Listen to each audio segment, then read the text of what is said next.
तो मीडिया तो बिक चुकी है। जब आप हाथ में माइक पकड़कर कहेंगे कि माँ की कसम खा रहा हूँ, इस बार सच्ची खबर दिखा रहा हूँ, लेकिन कोई भी आपकी बात पे यकीन नहीं करेगा। जिस तरीके से आपने देखा है ना, होटल के बाहर कुत्ते जो हैं वो झूठी प्लेटों का इंतजार करते हैं, वही हाल है देश की मीडिया का।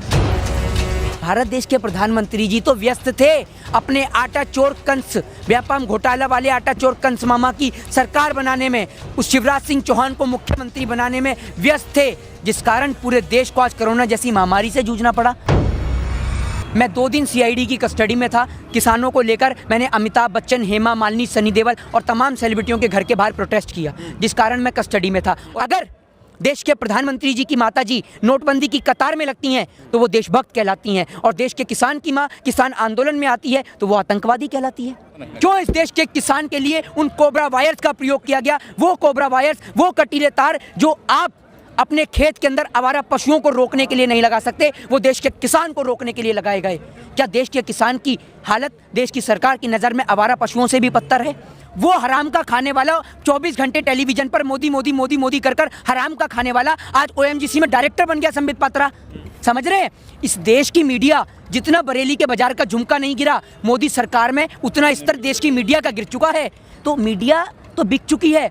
जिस तरीके से आपने देखा है ना, होटल के बाहर कुत्ते जो हैं वो झूठी प्लेटों का इंतजार करते हैं, वही हाल है देश की मीडिया का। चौथा स्तंभ नहीं है, देश की सरकार की गुलामी करने में लगी हुई है। कुत्ता भी जिसका नमक खाता है, रोटी खाता है, वफादारी करता है, ये तो उससे भी गैर गुजरे हैं। तो इस देश के चौथे स्तंभ हैं मान, मर्यादा, प्रतिष्ठा और गरिमा का सम्मान रखिए, वरना वो दिन दूर नहीं जब आप हाथ में माइक पकड़कर कहेंगे कि माँ की कसम खा रहा हूँ, इस बार सच्ची खबर दिखा रहा हूँ, लेकिन कोई भी आपकी बात पे यकीन नहीं करेगा। देखिए, ये मामला जो है ना, आप लोगों की नज़र में ये मामला सिर्फ कुछ चंद लोगों की राजनीति का हो सकता है, या आप लोग कहें कि ये खालिस्तानी आतंकवादी या पाकिस्तानियों का हो सकता है। नहीं, ये मामला उन तमाम देश के नौजवानों का है, उन तमाम माताओं का है जिन्होंने इस आंदोलन के चलते अपने वीर सपूतों को खो दिया, उन तमाम बेटों का है जिन्होंने अपने पिता को खो दिया।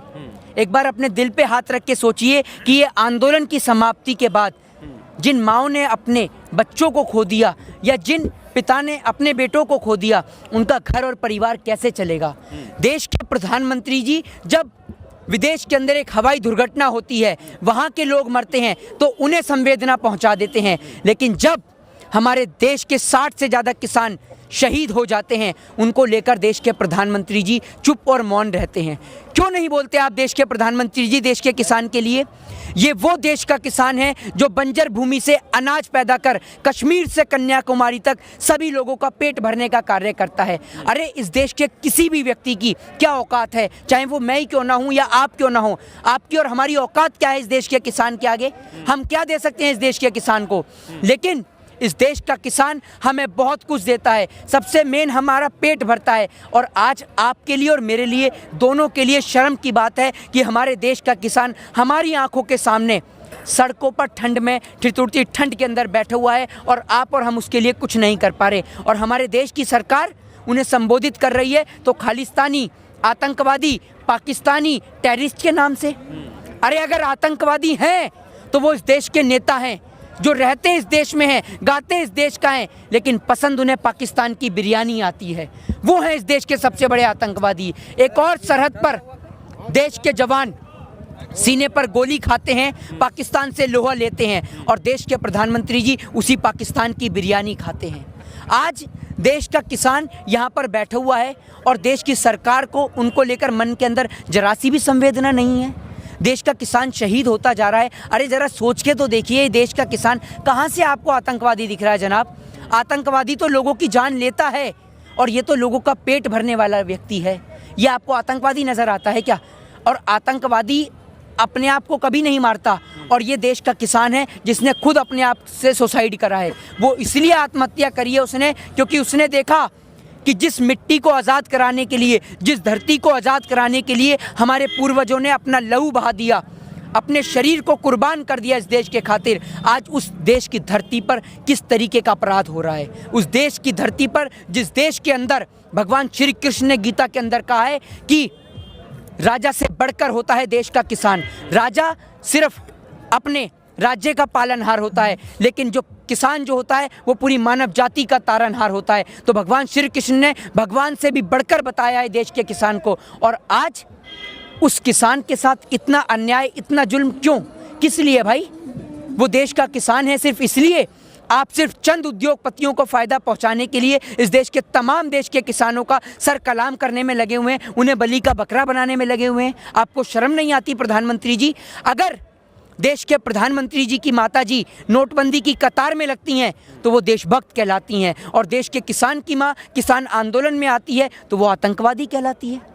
ऐसा दोहरा चरित्र क्यों देश के प्रधानमंत्री जी का, ज़रा ये तो बताइए। और आप कोर्ट की बात करते हैं, एक बात मुझे बताइए, जब इस देश की सरकार इस देश की जुडिशरी पर, इस देश की न्यायपालिका पर दबाव डालती है, उसे खरीदने का प्रयास करती है, तो ये दिल बहुत दुखता है। आज आप एक बात मुझे बताइए कि निर्भया के दोषियों ने बलात्कार करा, उन्हें फांसी के तख्ते पर लटका दिया गया। बहुत अच्छी बात है, क्योंकि बलात्कार करने वाले को फांसी की सज़ा होनी चाहिए। लेकिन बलात्कार करने वाला अगर गरीब हो तो फांसी पर लटका दो, और अगर वही बलात्कार करने वाला कुलदीप सिंह सेंगर, चिन्मयानंद, नित्यानंद, राम रहीम, आसा राम जैसा हो तो उसे बैठाल के जेल की रोटी खिलाओ। देश की न्यायपालिका को, देश के किसान को विश्वास दिलाना होगा, भरोसा दिलाना होगा कि जो 60 से ज़्यादा आपके किसान भाई शहीद हुए हैं, उनकी शहादत व्यर्थ नहीं जाएगी। उनकी शहादत को इतिहास के अंदर याद रखा जाएगा कि जब सारा का सारा देश अंबानी और अडानी के हाथ में सौंपने की तैयारी में था, देश की सरकार के द्वारा पूरा देश अंबानी और अडानी के हाथ में सौंपा जा रहा था, तो वो इस देश के किसान जो लोगों का पेट भरते हैं, वो सड़क पर उतरे और अपनी शहादत देकर, शहीद होकर इस देश को उद्योगपति के हाथ में जाने से बचाया। तो देश की न्यायपालिका को लिखित में देना होगा कि देश के किसान को ये काला कानून कभी लागू नहीं किया जाएगा। और मैं तो देश के प्रधानमंत्री जी से सीधा कहता हूं कि प्रधानमंत्री जी, एक और आप रामलीला मैदान में आइए अपने दलाल पत्रकारों को लेकर, अपने पत्तल चाट पत्रकारों को लेकर, और एक और देश का किसान बैठा होगा। आमने सामने जनसंवाद करिए ना, क्योंकि बंद कमरे के अंदर समझौते होते हैं, न्याय नहीं। तो अगर आपको न्याय देना है तो आइए, रामलीला मैदान खुला मैदान है, चुनौती है आपको, आइए और देश के किसान से बहस करिए किसान मुद्दों को लेकर। क्यों नहीं कर रहे आप? इस समिति को कैसे देखते हैं जो सुप्रीम कोर्ट ने बताई है, जो कहीं ना कहीं हितों को देखकर और इस मामले को निपटाने को लेकर सरकार की है?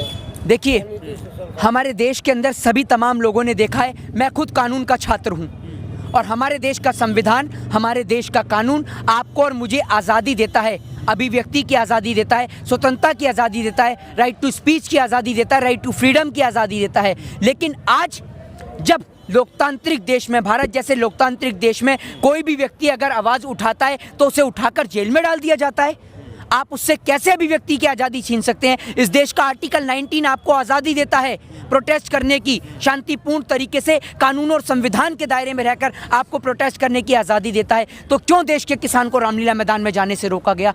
क्यों इस देश के किसान के ऊपर लाठी, डंडे और भाजे गए? क्यों इस देश के किसान के लिए उन कोबरा वायर्स का प्रयोग किया गया? वो कोबरा वायर्स, वो कटीले तार जो आप अपने खेत के अंदर आवारा पशुओं को रोकने के लिए नहीं लगा सकते, वो देश के किसान को रोकने के लिए लगाए गए। क्या देश के किसान की हालत देश की सरकार की नज़र में आवारा पशुओं से भी बदतर है?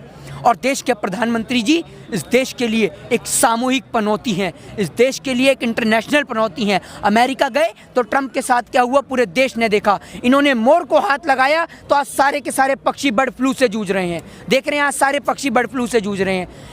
एक बीमारी जा नहीं रही, दूसरी नई बीमारी देश के अंदर तैनात हो रही है। क्या हो रहा है, देश का हाल है। तो आप एक बात मुझे बताइए, तो क्या ये रात को सपने में हो गई बीमारी? कैसे हो गई कोरोना? अगर आप एक बात मुझे बताइए, कोरोना कैसे आया? कैसे आया कोरोना? फ्लाइट के जरिए आया ना। चाइना से आप कैसे जाते हैं? फ्लाइट के जरिए। तो अगर भारत देश के अंदर कोरोना सबसे पहले होता ना, तो भारत देश के नागरिक को किसी और जगह, कोई और विदेश में जाने नहीं देता। लेकिन भारत देश के प्रधानमंत्री जी तो व्यस्त थे अपने आटा चोर कंस, व्यापम घोटाला वाले आटा चोर कंस मामा की सरकार बनाने में, उस शिवराज सिंह चौहान को मुख्यमंत्री बनाने में व्यस्त थे, जिस कारण पूरे देश को आज कोरोना जैसी महामारी से जूझना पड़ा। और कोरोना कहाँ है और इनके पास कौन सा चूरन है जो देश की जनता को नहीं देते और अपनी जेब में रखते हैं? ये बिहार पहुंचते हैं तो कोरोना गायब हो जाता है, और बिहार से आते हैं तो दोबारा कोरोना हो जाता है। तो ऐसा कौन सा कोरोना है और ऐसी कौन सी पुड़िया है जो आपके पास है और हमारे पास नहीं है? तो जरा हमें भी तो दीजिए, हमें क्यों नहीं दे रहे? क्योंकि इनके प्रवक्ता को तो फायदा है। वो हराम का खाने वाला 24 घंटे टेलीविजन पर मोदी मोदी मोदी मोदी कर कर हराम का खाने वाला आज OMGC में डायरेक्टर बन गया संबित पात्रा। समझ रहे हैं? इस देश की मीडिया जितना बरेली के बाजार का झुमका नहीं गिरा मोदी सरकार में, उतना स्तर देश की मीडिया का गिर चुका है। तो मीडिया तो बिक चुकी है। जिस तरीके से आपने देखा है ना, होटल के बाहर कुत्ते जो हैं वो झूठी प्लेटों का इंतजार करते हैं, वही हाल है देश की मीडिया का। चौथा स्तंभ नहीं है, देश की सरकार की गुलामी करने में लगी हुई है। कुत्ता भी जिसका नमक खाता है, रोटी खाता है, वफादारी करता है, ये तो उससे भी गैर गुजरे हैं। देखा ना आपने? पहले मुझे आप उस मीडिया का नाम बताइए, कौन सी मीडिया की बात करते हैं? उस मीडिया की बात करते हैं जिसका चैनल का ऑनर है भारतीय जनता पार्टी के राज्यसभा सांसद सुभाष चंद्रा, या उस मीडिया की बात करते हैं जिसके ऑनर अंबानी और अडानी है, या उस मीडिया की बात करते हैं जिसका ऑनर वो पौने 2 आंख वाला कानिया पौने 2 आंख वाला बाबा रामदेव है? कौन सी मीडिया की बात करते हैं? ज़रा मुझे ये बताइए, है कोई सी मीडिया? या उस मीडिया की बात करते हैं उस पत्रकार दीपक चौरसिया की जो 24 घंटे हिंदू, मुस्लिम, पाकिस्तान, चाइना की बात करता है? तो उन मीडिया का नाम भी तो बताइए। आपके एक सूत्र के कारण कश्मीर से कन्याकुमारी तक पूरे देश के अंदर आतंक फैल जाता है, लेकिन आपके सूत्र का पता ही नहीं चलता। कहाँ है वो सूत्र? ज़रा बताइए। तो आप तो कह देते हैं सूत्रों के हवाले से पता चला, ढूंढते रहिए सूत्र। आपके सूत्र के कारण एक भाई दूसरे भाई का रक्त बहा देता है, लेकिन आपके सूत्रों का पता नहीं चलता। गरिमा का सम्मान रखिए, वरना वो दिन दूर नहीं जब आप हाथ में माइक पकड़कर कहेंगे कि माँ की कसम खा रहा हूँ, इस बार सच्ची खबर दिखा रहा हूँ, लेकिन कोई भी आपकी बात पे यकीन नहीं करेगा। तो इसलिए वो दिन मत लाइए।